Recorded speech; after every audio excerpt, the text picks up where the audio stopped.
Welcome to the Emerging Civil War podcast. I'm Chris Mackowski, and joining me from deep in the heart of Georgia is my good friend and colleague, whom I affectionately call Dr. Edge, Dr. Steve Davis. Steve, how are you tonight? Dr. Rock, I am doing well. And of course, Dr. Edge being one of the edgiest folks on the ECW stable, that's where the name comes from. And being an Eastern guy, when May comes around, I tend to think about the Overland campaign. But being a Western guy, Dr. Davis talks about the Western campaign. And like, even as the Overland campaign's going on, there's this fellow named Sherman and this other fellow named Joe Johnston. They're moving around in Georgia. And so tell me, Steve, why is it that folks of my Eastern persuasion tend to forget about all that really important stuff going on in the Atlanta campaign? My good friend Richard McMurray calls it Virginia's centrality. I call it Eastern theatricality. I will say that 70 years ago, even 60 years ago, for the Atlanta campaign, there was only one single book length volume. And of all people, it had been written in 1882 by Brigadier General Jacob Dawson Cox for the Scribner series. I'm happy to say that since that time, the 70s, we've had countless books about the campaign, um, tangents thereof, and even now, and this makes the point that we mentioned about Eastern theatricality, you all have had books about battles for decades. In Gettysburg, books about parts of battles. Now, in the last 20 years, we in the Atlanta campaign have actually books about battles too, Eckelbarger, Hess, and others. And a conversation you and I had maybe a year or two ago, where you talked about finally those books that you just mentioned have finally started to round out the literature. Are you satisfied with the literature that's now available? Yes, indeed.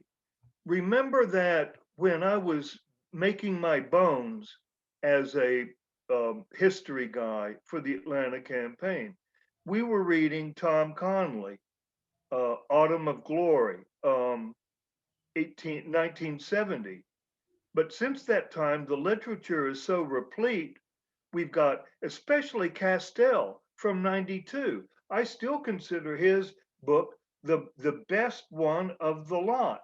Now, David Powell will be dicing and splicing the campaign like he did with Chickamauga and 2 or 3. Dave and I talked today. We welcome that. Um, and it goes to show that eventually my grandchildren, and by the way, they'll have to be morphed by some little starlet.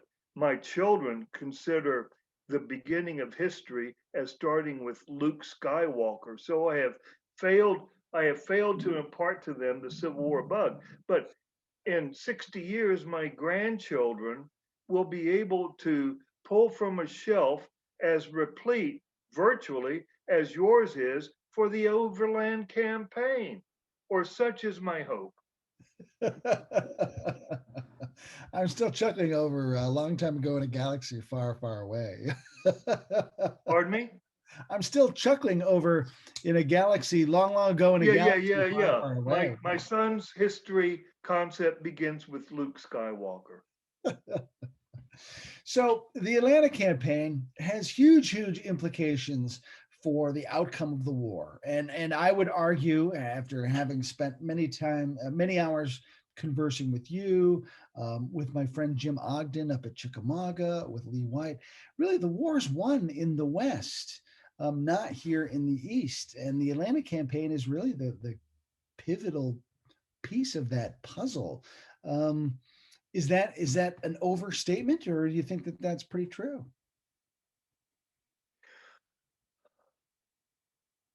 Yes, and then yes, more. Um, Grant and Lee fought essentially in the same 80-mile corridor between May of 64 and April of 65.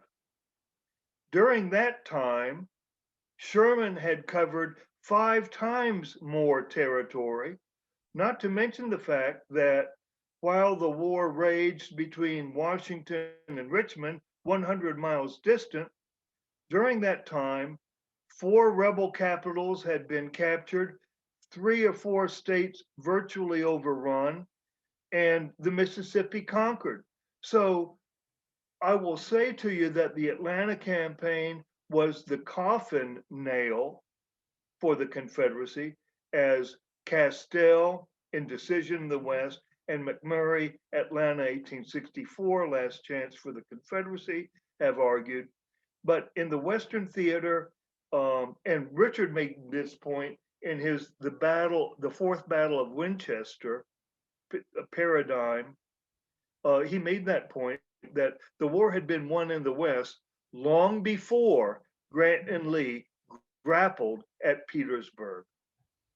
And so walk me through the beginning stages of the Atlanta campaign, because certainly by the time they reach Atlanta, the fall of the city really ensures Lincoln's reelection. And you've written very well for us with Emerging Civil War about how the replacement of Joe Johnston with Hood is kind of a pivotal turning point of that. But let's back all the way up to when Sherman finally starts moving out of the Chattanooga area and into Georgia. What sort of tone and tempo does he set for the rest of the campaign when he starts moving? And by the way, I enjoyed writing that essay for Turning Points, Chris. So thanks for very much. I looked at it again in preparation for tonight. The best, the best little epithet that I can give is due to Henry Watterson, who was writing for the Mobile Advertiser and Register under the nom de plume shadow. In a column that he wrote May 21, published May 24th in the Mobile paper, he wrote essentially, I'm not a military man, but the campaign's been going on now 2 or 3 weeks. I see that the Yankees have more strength. Sherman is a masterful tactician and not liable to make a mistake. And Johnston is showing a marked propensity for the retrograde. Combining all of these factors, he said, writing again, May 21, published May 24th, I believe Atlanta will fall. So the writing was on the wall for the astute, and Watterson was not a copperhead. He had served on the staff of General Bragg, had written some columns that Bragg did not like in the, I think, Chattanooga paper, had been kicked out of the staff, but he was still writing for the Mobile Advertiser and Register and other papers under different noms de plume. And that's why I titled my paperback from 20 years ago, Atlanta Will Fall. Watterson showed it. He knew it. So to that extent, the decisiveness of the event is demonstrated, and the foredoomedness of the Confederate effort, at least under Johnston, was evident to many. And it seems like anybody who'd been paying attention should have known that that would have been Johnston's strategy. I mean, if you look at what he did at the peninsula, if you look at kind of his attitudes about, how the whole West should be operated leading up to Vicksburg, he really believed in giving up geography in favor of preserving his fighting force. And so that's exactly how he then opens this campaign, giving up geography so he can preserve his army, looking for that blow to strike, Fabian tactics or Fabian strategy, as people say. Do you think that was wise for him in the spring of '64? No, first of all, Johnston objected to that Fabian allusion. He said Fabius had a series of options when facing Hannibal down the peninsula. I had no options, he said, so calling my strategy Fabian is a misnomer and unfair to me. On the other hand, I make much of the fact that on March 12th, 64, 2 months before the campaign begins, Johnston sends word from Dalton down to Atlanta to the Confederate engineer who's LP Grant, Captain Grant, who's finishing up the fortifications of Atlanta. And Grant receives a telegram. General Johnston will be here tomorrow to inspect the fortifications that you're at work on. Now, why is this important? It's March 12th, 64, Chris. The campaign has not begun, and already Johnston is looking to his rear. It is a direct echo of what Johnston did on the peninsula. And if you'll remember President Davis's unsent message of February 65, the Congress at that time was calling for Johnston's reinstatement to command the Army of Tennessee. Davis finally gave in only because Lee threw his weight over on the matter.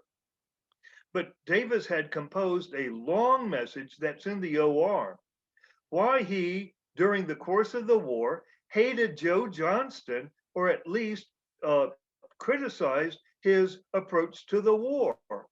And among them was, of course, not only the retreat up the peninsula, but when the army reached Richmond, his uncommunicativeness. And if you'll remember, in July of 64, circa July 10th, Davis was so disgusted with Johnston's close to vest reporting about the campaign that he ordered Bragg to come down to Atlanta and start sending telegrams about what he saw. Jesus. So it seems like And that's the only time you'll hear Jesus and Bragg mentioned in the same sentence. Hey, I'll show you something. Just a minute. We're talking with Steve Davis, who is the author of an award-winning pair of books about John Bell Hood during the Atlanta campaign. We're going to talk about that just in a second, but I'm giving him a second to get some goodies for us to look at. Go ahead, Steve. Here's Earl Hess's book, Braxton Bragg, the Most Hated Man in the Confederacy. I left it out, and the next morning, I found that my little cat, Michael, had urinated on the book. So I added this post-it note. I'll say detested. Michael urinated on this book, night August 27th, 28th, 2016, the day after I bought it. Michael. Both he and Bragg are dead now. I actually like Earl's book, his biography on Bragg. I thought was very even-handed and helped me appreciate Bragg a little bit more because Bragg is so easy to make fun of. Johnston comes in Bragg's wake, and he's seen as the great hero. Here he is, he's going to save the army, he's going to save the day, but he has the absolute wrong strategy for the time compared to what Richmond's expecting. It strikes me as like, that Southern Cavalier attitude of take the fight to the Yankees, battlefield victory. That's the mindset. And Johnston's got very much a George Washingtonian, I'm just going to save my army and not lose and try to drag this out. And, those are very different competing visions. And you'll remember that from the time that Johnston took command of the army shortly after Christmas of 63, Davis, because he knew Johnston's passivity, if not timidity, he, Bragg, who had become his chief military advisor in the capital, and Secretary Seddon began peppering Johnston with messages that you've got to carry the war to the Yankees before they move against you. in the spring. So throughout the winter and early spring of 63, 64, the administration was urging Johnston to take the advance. And Johnston would find any number of reasons to say, I can't. The Yankees are too strong. They hold a strong position in Chattanooga. I don't have enough wagons. The country in East Tennessee is devoid of sustenance and forage. So that this war, and I counted in the OR 50 letters, telegrams, messages exchanged between Johnston, Davis, Seddon, and Bragg in those 4 months. And in the end, Johnston won the argument because by May 5th, Sherman was starting to move. And it always struck me like I see a real parallel between Johnston during this period and McClellan in the fall of 62, where they've got a litany of excuses why they can't take the offensive or they can't do this and that. And they're not necessarily wrong about those reasons, but they're very tone deaf to the political environment that's also going on around them. And it seems to me that Johnston, although maybe he's got legitimate reasons why he can't take the offensive, by not paying attention to the political context, is really crippling his own ability to lead effectively. I like your drawing a string between Mac and Joe. I will, however, add this. McClellan in October of 62 never thought that his failure to pursue Bob after Sharpsburg would lead to his relief. I believe that. Maybe you can help me out. On the other hand, Johnston, when finally he had been told by the government on July 16th or so, tell us what your plan is to defeat Sherman. And in what I call his death wish telegram, if you'll remember, he wired back on the 17th, as the enemy command the advantages of numbers and position, I intend to hold the city with the militia so that the movements of the army may be freer and wider. I call this his death wish telegram. Castell puts it more pithily. Seldom in American history has an American army commander maneuvered so skillfully and steadfastly to secure his relief by his government. And I agree with you that McClellan, being the uber confident guy that he is, doesn't think he's going to be relieved. After all, they had called him out of retirement, called him out of exile to save the government. And he really thought he was sitting in the catbird seat. But really, when Don Carlos Buell gets fired for not moving, I mean, that was a clear warning shot across McClellan's bow. Do something or this is what's going to happen to you. And McClellan seems oblivious to it. I'm not an Eastern theater guy, but I do like the characterization of the war in the spring and summer of 62 that has been made by Stephen Ash and others. From soft war to hard war. McClellan was a failed strategist and a dubious tactician.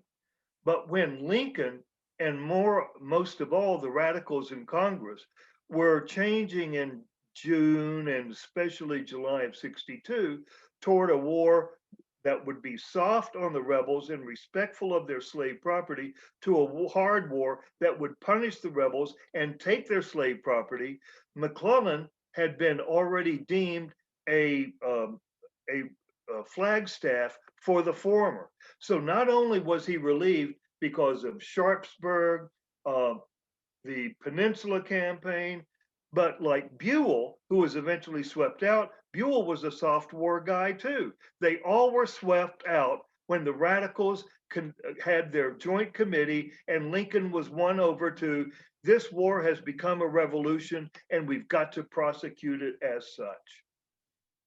And that's why it took Lincoln a long time to get around to emancipation.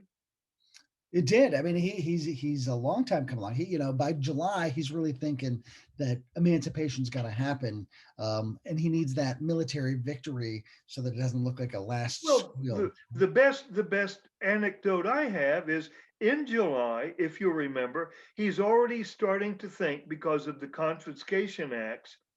He's already starting to think about widespread emancipation of the rebel slaves. Kentucky, his home state, is still a slave state. So in July of 62, he convenes the congressional delegation from Kentucky and says essentially, this war is becoming a revolution. If you want to preserve the institution, or at least to deal with it profitably, go about thinking up some form of compensated, a gradual emancipation, because otherwise the axe is going to fall. And the Kentucky delegation said, screw you. And they got screwed themselves with the EP. So, as we've been sort of talking about this political context, and particularly for Joe Johnson, although we've sort of equated that to McClellan, let's switch gears for a second and talk about the context for the Federal Army as they're getting ready to launch the Atlanta campaign. Sherman now in charge of the Western Theater because Grant has been promoted. He's really trying to figure out how to operate army groups. Tell me a little bit about what's going on in Sherman's head and in Sherman's camp as he's getting ready to launch the Atlanta campaign. My friends in the SCV don't like for me to say this, but I'm actually a sometime admirer of Sherman's mastery of strategy, but not tactics. The strategy is that as much as Grant in Virginia, Sherman grasps the importance of his being now the commander of the military division of the Mississippi, and he grasps the power of having an army group. Now, to be sure, Grant has an army group up there with Meade's Potomac, uh, Plus Burnside's Ninth Corps. Yeah, Burnside's Ninth Corps, et cetera, et cetera. He has kind of an army group, but Sherman has a real army group in the style of World War II. And he understands how he can use that to knock the rebels. One of the points, however, that I always make is, if you'll remember, Grant's letter to Sherman of, I don't know, April 10th, something like that, well before the campaign starts. Grant tells Sherman, you've got two jobs in the coming spring campaign. Get into the interior of Georgia as far as you can and destroy their war resources. And two, to knock Joe Johnston's army. Well, he never mentions Atlanta. And Sherman, being kind of a chessboard kind of 18th century soldier, although he's not characterized like that, certainly, he thinks of geographical positioning, going after the city. But even to that extent, he is a strategic thinker because even though Grant hasn't said so, Grant's mission is to take Richmond. So to a certain extent, Grant is either being disingenuous or unfair to Sherman in saying, no, not saying your objective should be Atlanta, because after Richmond, Atlanta is the Confederacy's second most remaining important city. So, and you've talked about how Johnson's really already thinking about falling all the way back to Atlanta. So Johnson's certainly thinking about that capture the flag mentality too. Where in the campaign do these generals start thinking like it's really about the armies, not about the cities? Or do they ever come to that realization? That's where I'll agree with Johnston that the Fabian business is misleading. Johnston believed being called Fabian was untrue to his own history, if not to Roman military history. But Fabius actually had a plan to trade territory to save his army. In my opinion, Johnston did not have a masterful grand tactical plan other than form a strong line, wait to be outflanked, and retreat yet again. That ended up saving his army. And of course, the post-war Joe lovers, and in Atlanta, there were many of them for decades, that gave Johnston a credible pretense for retreat, when in actuality, he just never had the aggressiveness, save at Casssville, and maybe that first afternoon at Rasaka, to launch a blow against the enemy. Now, yeah, and I'll kind of jump ahead to Casssville because you've really talked about how scholarship about Casssville has changed over time. How would you characterize that change on Casssville? Because I think that that's a really key component of this overall campaign. To set the background, May 18th, Johnston's army is retreating from Adairsville. And he sees two main roads leading back. One leads to Kingston and the other to Casssville. He has Hardee and the cavalry travel this westerly route, deliberately strewing it with much debris and equipment to lead Sherman into thinking this is the main rebel column, when it's really only Hardee's corps.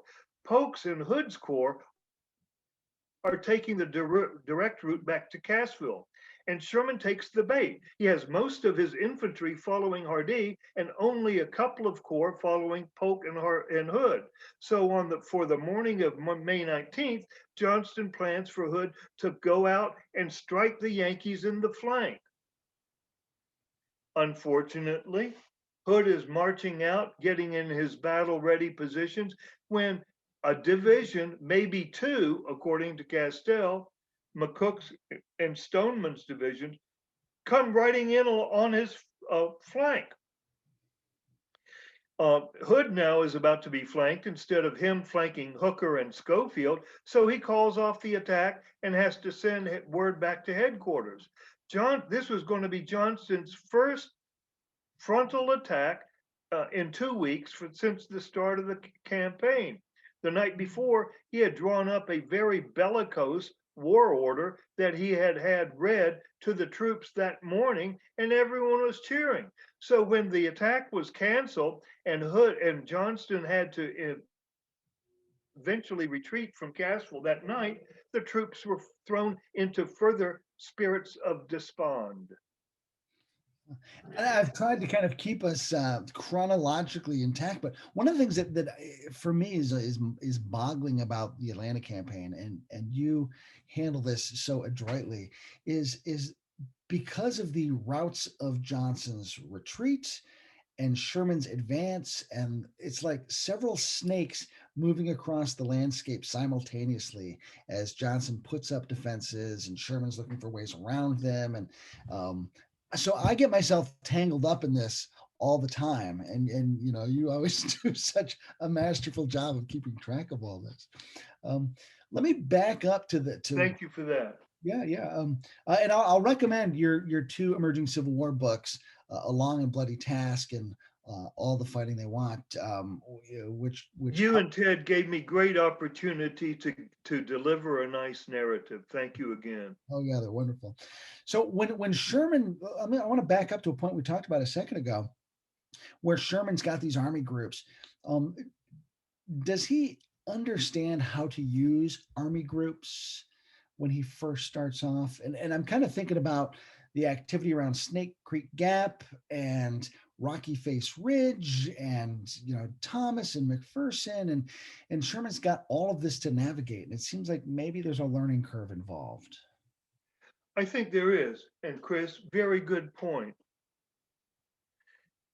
Regarding Snake Creek Gap, you will remember that in the third week of February, when Sherman is marching across Mississippi toward Meridian, In order to keep Johnston from sending reinforcements to Polk, Thomas begins circa February 24th, 26th to launch a series of recons in force against Johnston's Rocky Face Ridge line.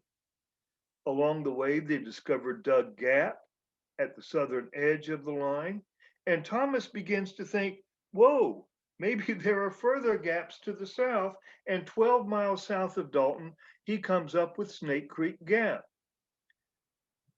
Before the campaign begins, Thomas proposes that that will be the grand tactical plan. Keep Johnston busy along Rocky Face and his lines north of Dalton, and let's send me and the Army of the Cumberland through Snake Creek Gap. Sherman liked the idea, but not the players. Because Thomas wanted to do the flanking and have McPherson and Schofield's army do the keeping Johnston busy part. Sherman changed that around. He, of course, had commanded the Army of the Tennessee, now commanded by McPherson, and more times than one did he give McPherson a star role or at least an opportunity to seize a star role. So, so Thomas did not get the job of marching through Snake Creek Gap, and we know what happened.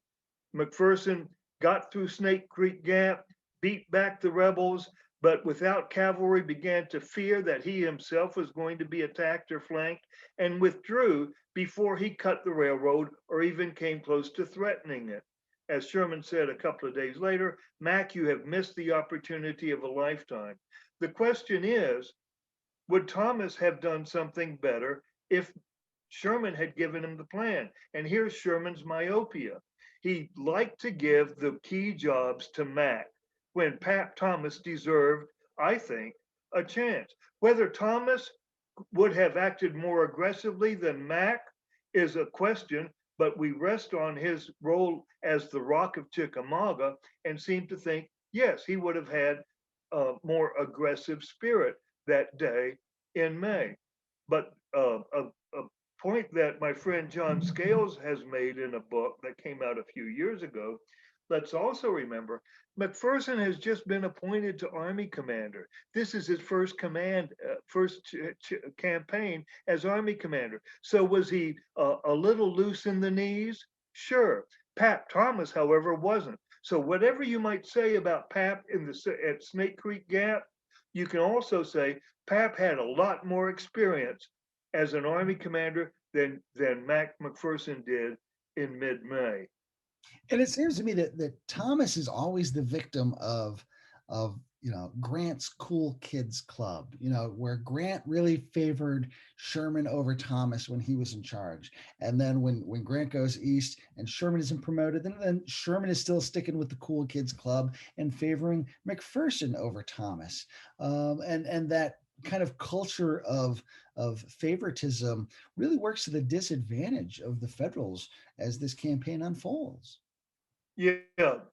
Um, with their numerical superiority, with Sherman's bright logistical instincts and tactical instincts.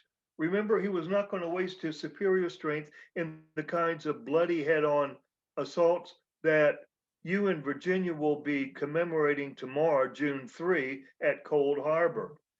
He wasn't going to do that. But nevertheless, Sherman, from time to time, had his moments of tactical weakness.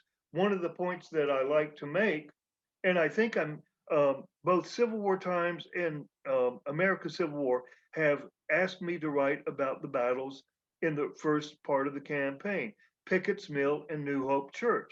One of the things that I try to make in my writing is that Sherman has been credited as being the brilliant flanking maneuverer, and Hood, largely on reputation suffered at Atlanta, not to mention at Franklin, Tennessee, Hood is called the bloody frontal attacker. But we have to remember that at several points during the Atlanta campaign, New Hope Church, Pickett's Mill, and Kennesaw Mountain, to say the least, Sherman ordered bloody frontal attacks.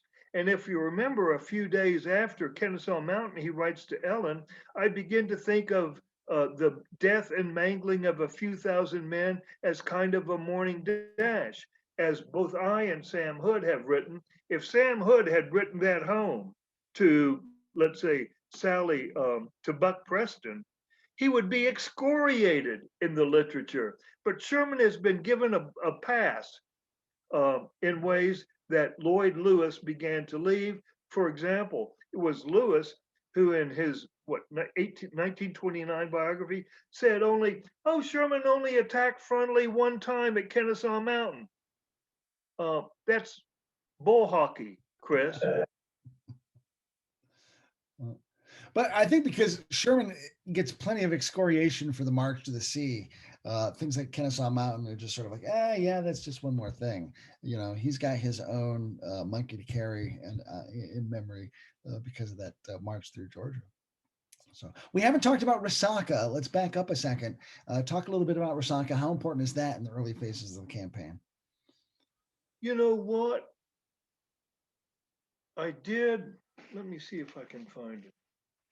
I did, in preparation of this, I counted the casualties of the Atlanta campaign battles, and Rasaka, and in Rasaka, Sherman lost 3,000 to 4,000.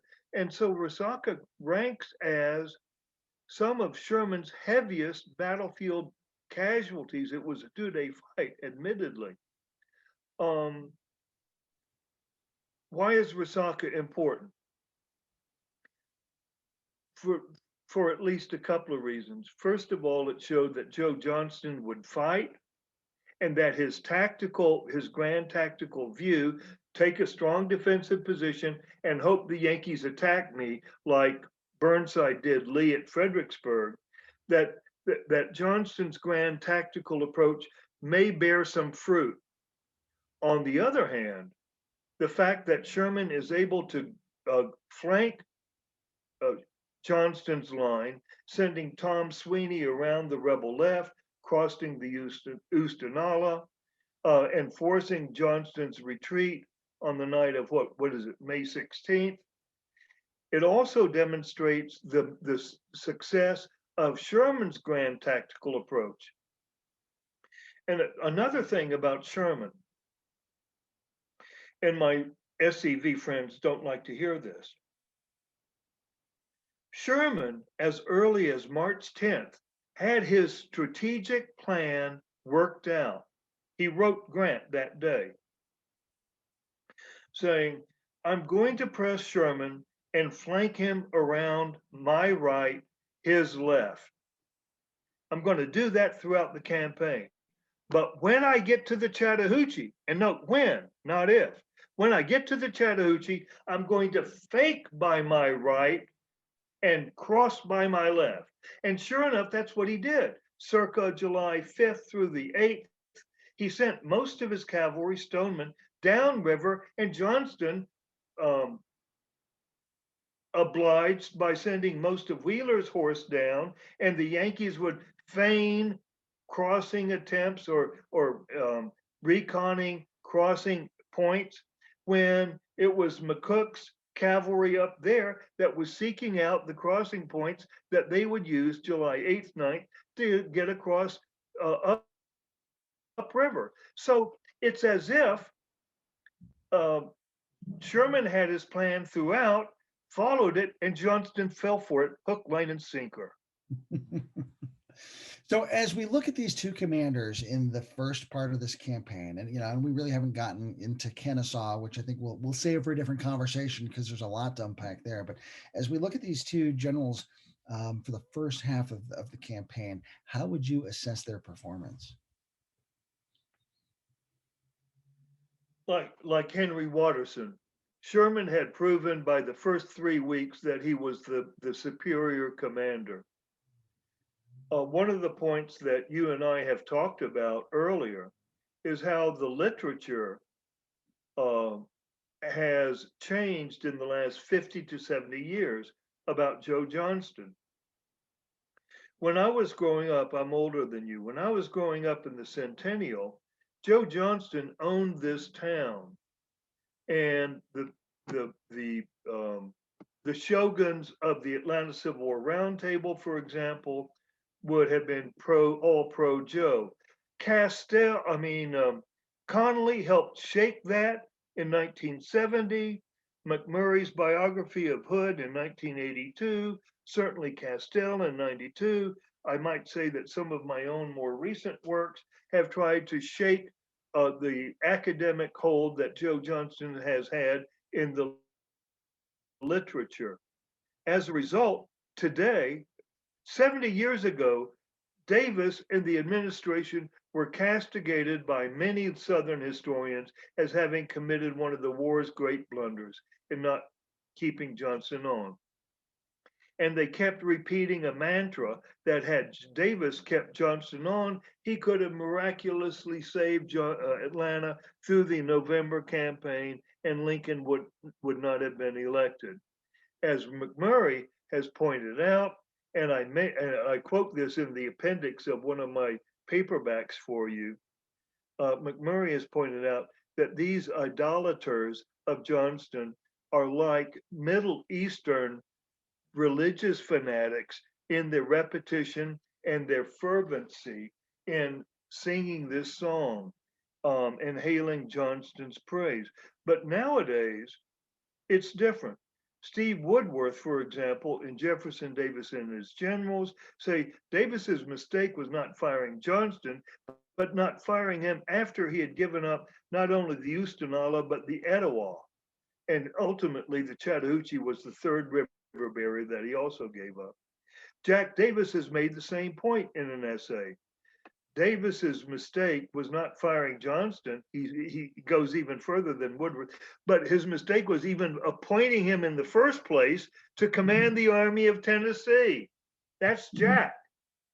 But it doesn't surprise me at all that the historians were so enamored with Johnston, because it seems like people at the time were enamored with Johnston, even though, he kept performing in such ways that really undercut his own reputation. His reputation was such that people thought like, oh, he is the guy, he's the man, even though he never performed up to that reputation, it seems to me. So.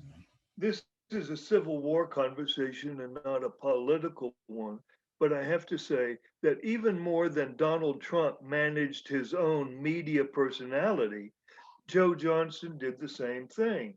He made certain that even though he had underperformed in the peninsula and in Mississippi, he made certain that he was going to get credit for whatever performance that historians would give him in the Atlanta campaign.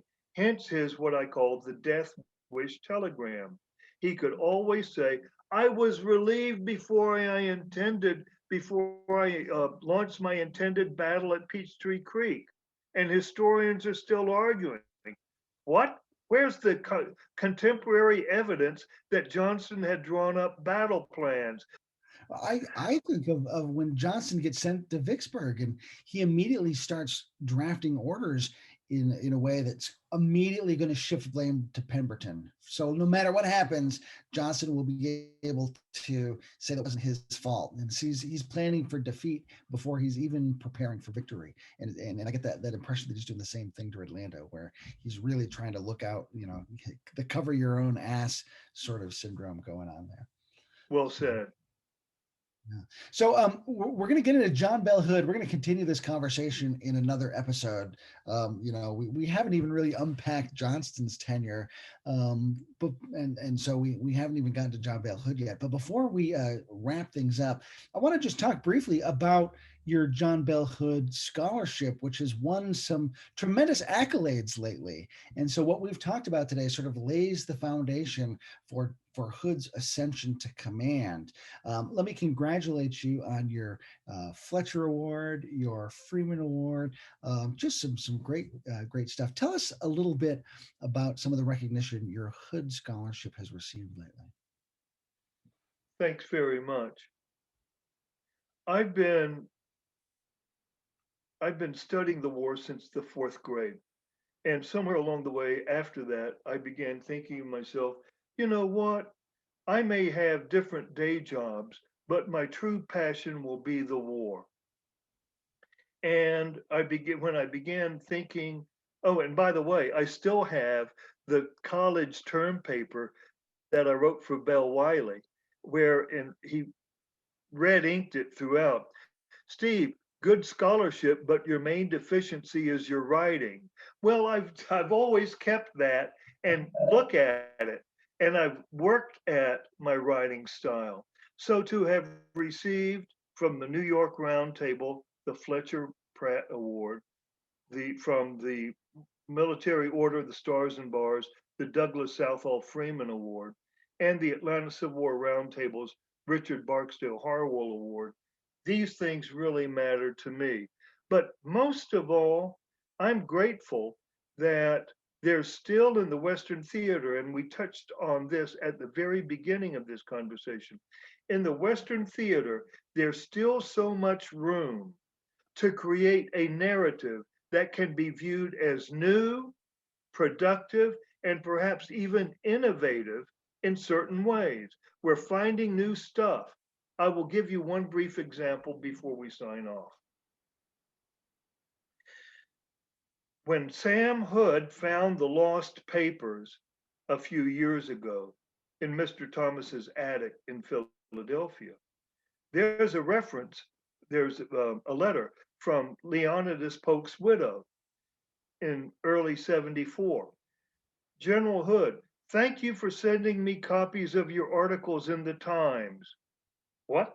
Well, obviously, John Bell Hood is not writing in the New York Times. Scratching around, we find that there is a New Orleans Times that became Times Picayune. I called Tulane and learned that no, the New Orleans Times had not been placed on microfilm, much less on microfiche or digital. But Sean Benjamin said, Steve, if you're coming down here, we have the originals. And about that time, I got invitation from the New Orleans Roundtable to come on, and I asked um, my host, could I come in a half day early and go to the Tulane Library?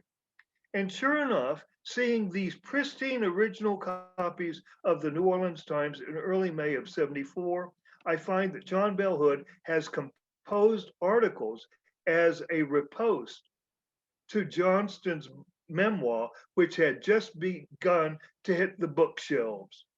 So that's an example of how I found Hood was writing in the New Orleans Times 6 years before his autobiography was published. Not even McMurray found the Times articles.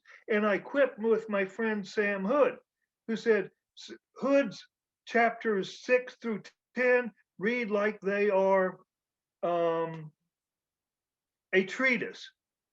Well, I say to Sam, they are a treatise because Sam put them in directly from the newspaper articles that he had published in the New Orleans Times. And I'm the first person to have come up with that 150 years after the war. And let me ask you, as stylist, how does Hood compare to Johnston? And I'll just say, I think Johnston's memoir was turgid and incredibly defensive. How does Hood compare as a stylist to that? Turgid and incredibly defensive.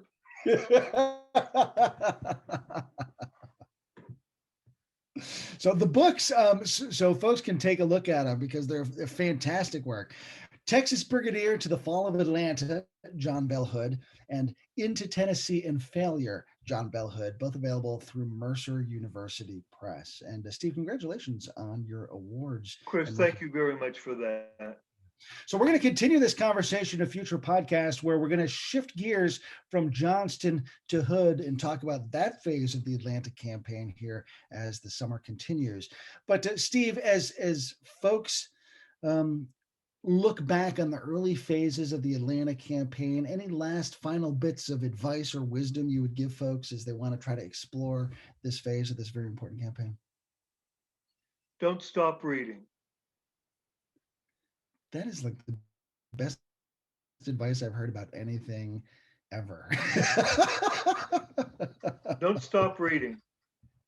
So, so very good. Steve Davis, thanks so much for joining us tonight on the Emerging Civil War podcast. Chris Mackowski, thank you for the honor. Thank you so much for joining us. On behalf of Steve, I'm Chris Mackowski. We'll see you online and on the battlefield.